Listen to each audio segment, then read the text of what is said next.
Let me first introduce myself. I'm a strategic advisor at the Department Strategy and Policy of HR department at the VU. For the past few years I've been working in different positions for both the VU and the UvA, and my main focus is on talent policy and training and development for academic staff.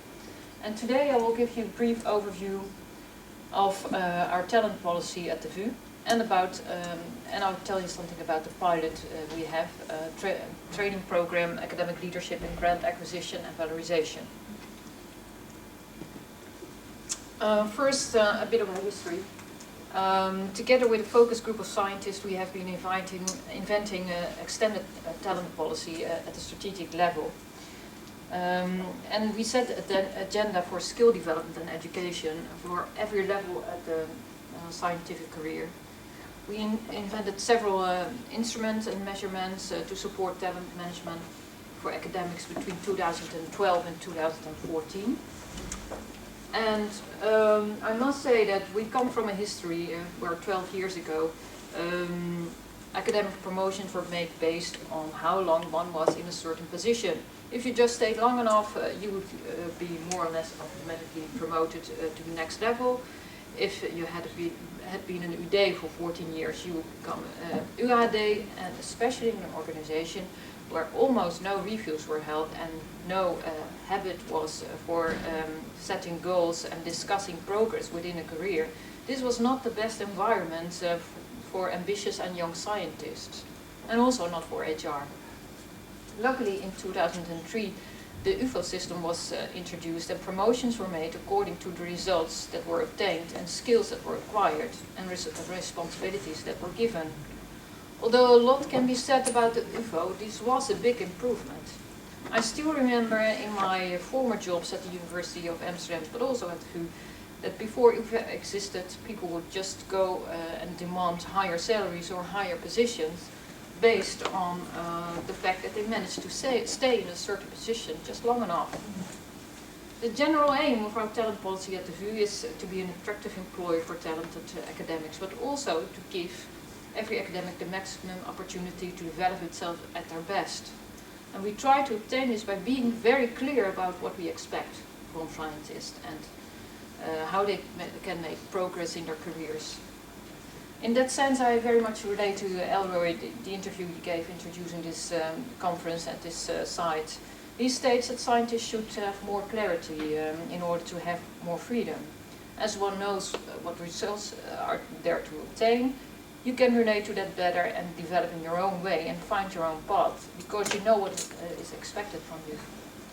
And we also try to give hope by supporting scientists as good as we can with our extensive responsibilities to train, to educate them. And we have a lot of top measurements also. Academic careers always start with passion, determination and curiosity, and often end with uncertainty, no fixed contract and a mediocre position. With our policy we try to give scientists a bit more clarity and hope, and in a world of competition and so many pitfalls, and a very steep way to the top. These are our elements of our policy. I will not get into detail with every element, but I will tell you something about three of the elements. First of all, we have our reviews, our annual reviews. That's the first element. It's a two-way process in which results are evaluated and agreements are made on the future. It's actually a conversation between the manager and the employer. The success is highly dependent on both sides. A thorough preparation is needed, as well as the willingness to be open and to give feedback in a proper way. Academics traditionally have the desire to have as much freedom as possible. That is why we have to put constant effort to motivate staff and academics staff and academic leaders to execute these annual reviews. I must say it's a very slow process. We had 28 reviews in 28% reviews in 2013 and 44% in 2014. We try to intensify this by aiming at 80%, but it's still very difficult. But even more important than this formal conversation is to have regular feedback, and also for scientists to express their ambition, especially for women we learn. Then we have the yardstick, which is rather new and experimental. I believe Elroy had a slide of our yardstick. Well, yeah. Yeah, I stole it. You stole it. We have a set of requirements for teaching, research, valorization, and social culture. For research, the requirements are set in terms of publication, grant acquisition. For valorization, requirements are set in terms of patents, involvement in spin-offs. We have requirements for stature, board memberships, and social cultural value indicators are the amount of books one has written, being a keynote speaker at congresses, blogs that are published, or talks for non-scientific audiences. Every faculty now has a yardstick. They developed the yardstick together with the internal staff, because it's also related to the strategic choices every faculty has, and to the strategic choices of the university as a whole. And this yardstick is the long list of competencies and requirements we have. Yeah. We have it for each level. So, for instance, if you are a UHD, you know what is expected from you in terms of the amount of publications, what you do in valorization, so that it gets very clear what should be reached. And every faculty has his own yardstick, and during the years it can change. So, and also disciplines are not comparable within the levels. And the process of developing a yardstick is actually more important than the actual outcome. When this yardstick was first introduced, there was some resistance in certain departments, but when people got used to it, we saw actually that things were changing. For instance, the younger staff saw that they were actually meeting those requirements to get promoted, and they demanded a higher position. Before that, they didn't even dare to ask for it sometimes. But it also became very clear that some staff in higher positions did not meet those requirements, and did actually not deserve these requirements. So the result was that there was some shifts in the structure of the departments, and we could say that more or less justice was done. Sometimes, not always. Furthermore, we have our performance and potential overview. This is what the actual outcome looks like. Each department makes a performance and potential overview. It's actually a sheet in which performance and potential of each staff member is plotted. The sheet is discussed within the department with the group of academic leaders, and a high level of objectivity is reached, since every member of the management team gives his or her view on the results and potential of academics. These reviews, they review not only their own department, also each other's department. Annual reviews and yardsticks are the input, but more important is to focus on potential. For determining potential, a thorough discussion is needed to fine-tune the expectations, because it has to do with soft skills and behavior, or capabilities for leadership, for instance, special talents, cooperation skills. A broad view on those expectations is needed. With this process, academic leaders can make responsible choices about career development, about resource planning, and about specific interventions in teams. This is done in every level at the VU. So, for instance, also the board does this considering the deans of the faculties. I'll skip that. We also have a lot of top talents. We have a university professor. We have a university research chair, which is actually a chair that has been created to recognize and reward outstanding staff at the rank of associate professor, who are acknowledged by their peers as upcoming leaders. We have a Fendimelinboomleerstoel, it's actually for women. I hope it will still continue in the coming years, but I'm not sure about that. There has been quite a shift in policy. We have university research fellows for the younger staff, and we have teaching professorships. I was talking about this before. This is rather new and experimental. We started this last year, and we offer teaching professorships for teachers with outstanding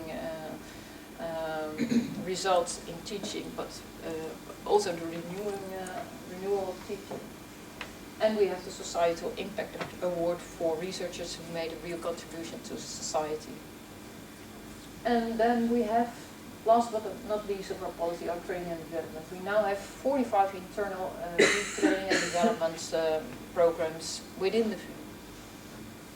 2 years ago we evaluated these courses we offered to the staff and the skills they needed nowadays and in the future. And we saw that there was a gap, especially for academic leaders.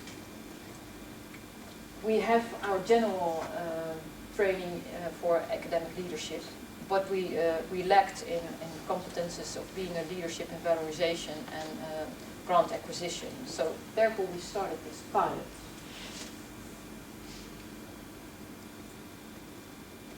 The occasion was that there was extra funding needed and the increase of requirements for scientists to valorize in order to acquire grants.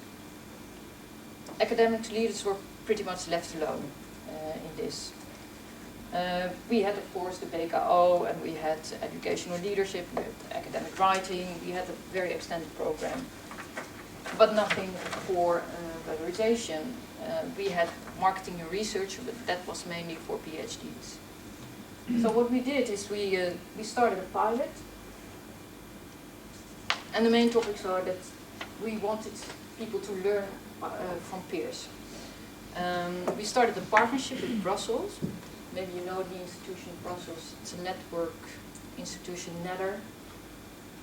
It's actually located next to the EU buildings in Brussels. And we were also a pilot for them. They wanted to help Dutch universities by valorizing their science. And we set up a program. We had participants selected by deans. Those were all academic leaders at the level of associate professor or professor. And we started cooperating with our grant desk and technology transfer office. The content in brief was actually there was an intake. We retrieved learning questions from participants, and we monitored them throughout the program. And we immediately got a lot of people who wanted to join. We had only place for 12 people, so we immediately had a waiting list actually for 40 people. We did not make any further selection, it was just first come, first serve. The only thing was that the dean had to support the participation.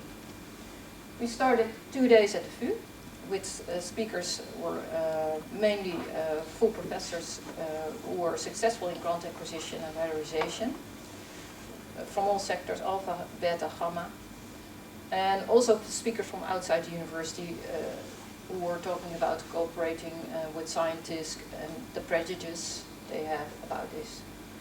And special attention was for special attention we had for integrity, since our former rector made his specific scientific assignment.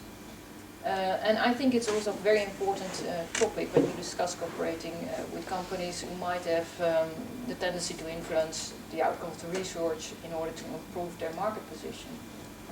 You have 5 minutes. Oh. Okay, and then we had 2 days in Brussels where attendees learned how to get acquainted with the success in the networks of the EU.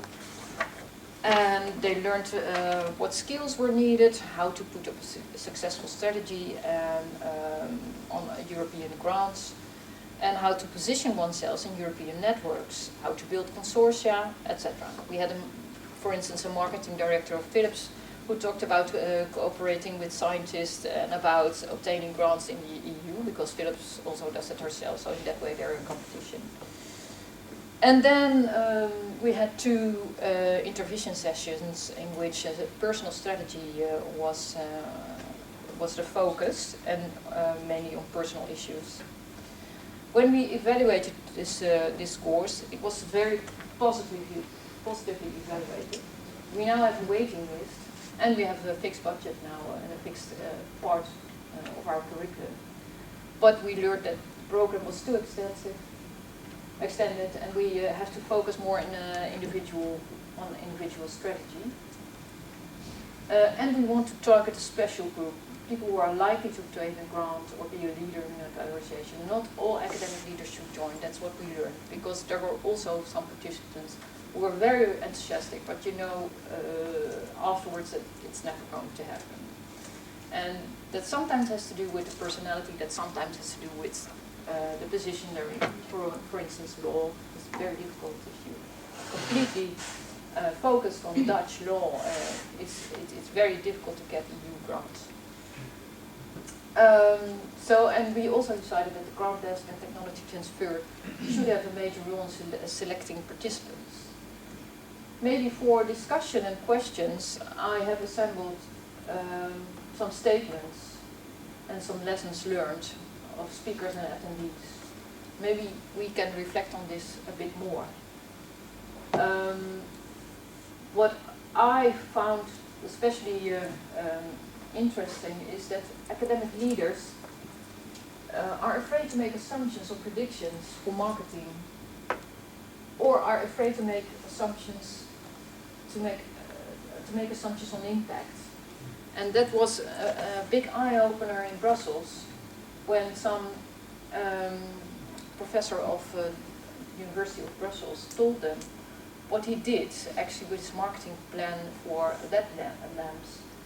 And that was actually an eye-opener for some people. This is what he showed, this sheet. And this sheet. Somehow it feels non-academic for scientists to draw up a marketing sheet. Sometimes they look down on it a bit, but it's very useful, and also it takes a lot of time and endurance, and scientists have little time. So, like you said, not everybody has to do it. We have to make choices. Are there any questions? First of all, thank you very much.